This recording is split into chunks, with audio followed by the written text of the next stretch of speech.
Make sure your iPhone is updated to the latest iOS 18. To begin, open the Control Center from the home screen, by swiping down from the top right corner.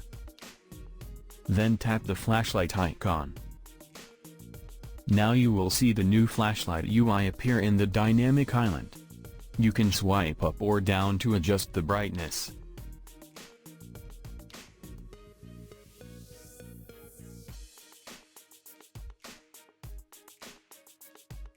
And also you can swipe right or left to adjust beam width.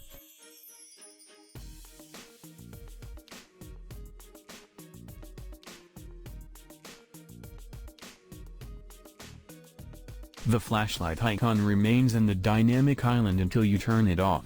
To turn off the flashlight, simply tap the icon in the dynamic island. So in this way, you can use the upgraded flashlight feature on your iPhone with iOS 18.